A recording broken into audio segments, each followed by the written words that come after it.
Thank you, Letlogonolo. We're going to continue now with more news making headlines at this hour. We know that the Constitution, particularly the Bill of Rights, includes upholding socio-economic rights, and that is the right to food and water, social security, amongst others. And so this also relates to the cost of living. South Africans continue to feel the pinch, though, with the rise in the cost of living. It's due to various factors, both domestically and abroad. And so navigating this during such unprecedented times really puts continuous strain on the most vulnerable, a nation that experiences unemployment rates of 31.9%.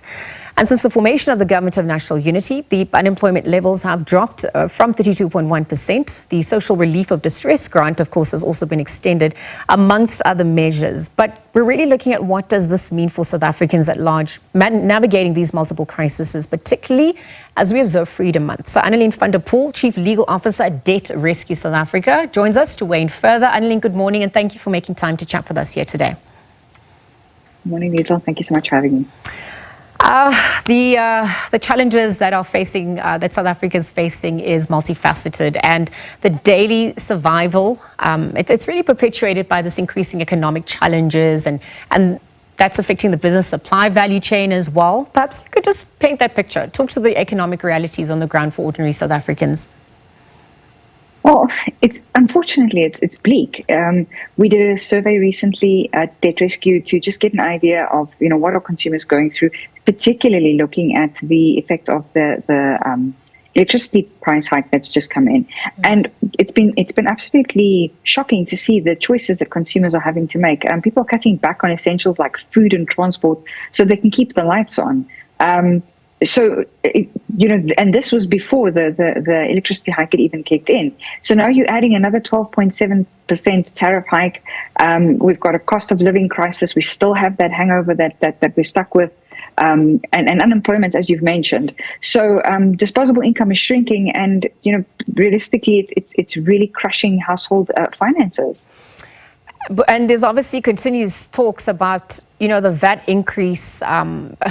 Issues that's still being resolved, and messages are reaching consumers. We're looking at South Africa's debt levels as well, and perhaps how this is also going to be exacerbated given whatever possibility and probabilities arise from the VAT conundrum. How dire is the situation? Terrible. It's really terrible because it hits everybody. There's nobody who's being exempted from this, and that's the harsh reality with the VAT increase. We saw this in 2018 as well. Nobody gets spared. The basket of excluded goods are so small, and unfortunately, the reality is we need to increase that basket to start off with. But everything is going to cost 0.5%, higher, but the reality of it's actually that it's 3%. If you look at, taking the current 15 to 15.5, for example, is actually a 3% increase in VAT. So this means we're going to see food prices are going to go up. We already have seen now the electricity price go up, and every single thing that we purchase, well, virtually every single thing that we purchase is going to cost us more. So many consumers are already struggling to survive, and now we're making everything that we purchase, including food, more expensive.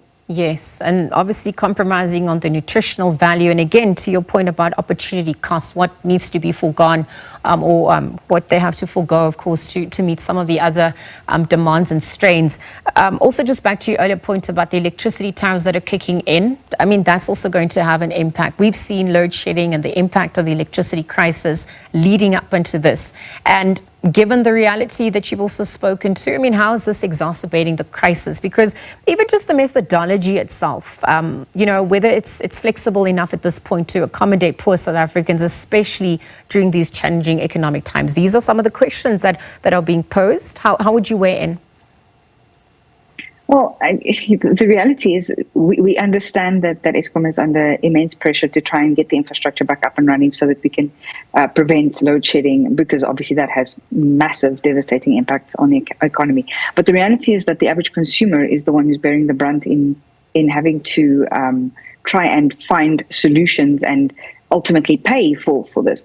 And, we've seen cases of the fixed fee on home power tariff has gone up by nearly 90%. And low-income households are now facing up to 20% increase for using under 600 units because there's a penalty attached to that.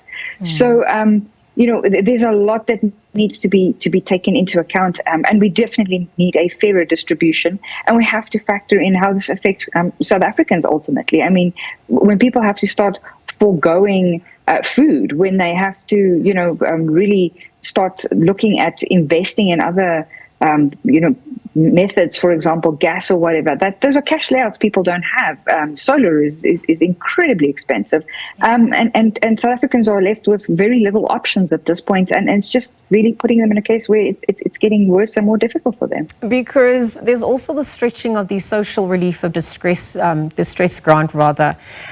But beyond that, obviously now looking at talks of better access to this, or the implementation of the possible, universal basic income grant that's more aligned to inflation prices regarding food, even just the poverty line, because so many are affected. What conversations need to be had on that front? Well, there's a lot of conversations that need to be had. I mean, I think the most important right now that we have to focus on is the fact that we need to address unemployment. That's the long and the short of it, is as long as we sit with unemployment rates as high as they currently are, and we have to also look at the distribution of where this the employment that is actually there is sitting.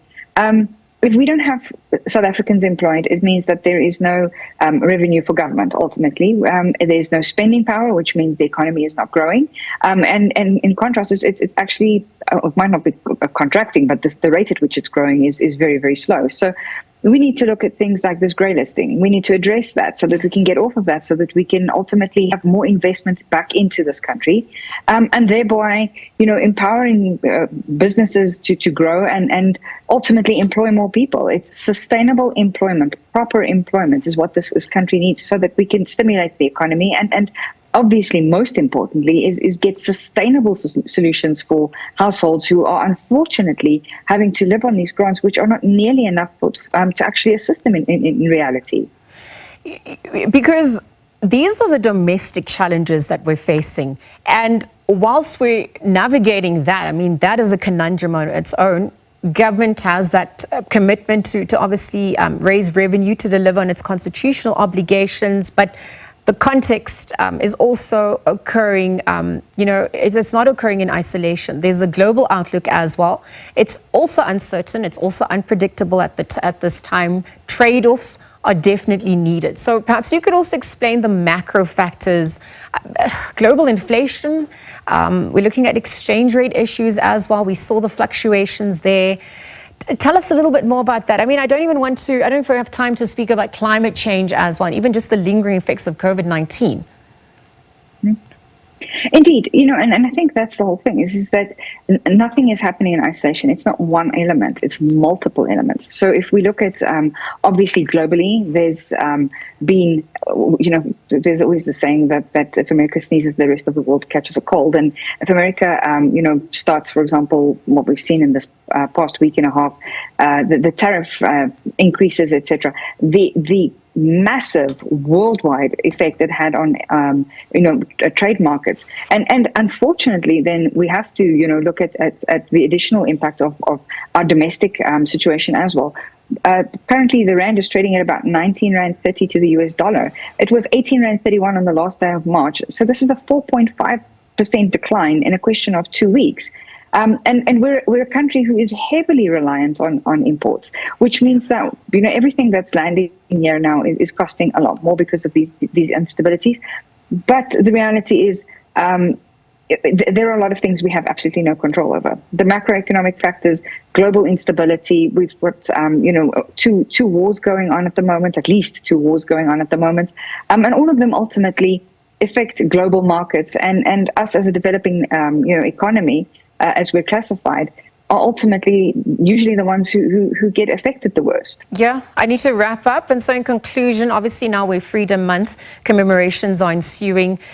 The question is, who bears the burden of this reform? It's clear that leadership is needed as well. And so we're looking at our current dynamics, just what needs to be topping the agenda as well, ironing out some of the deficiencies, systemically, even just corruption at large. How would you weigh in on that social compact so that democracy reigns and that the promises are upheld for the rights of all citizens?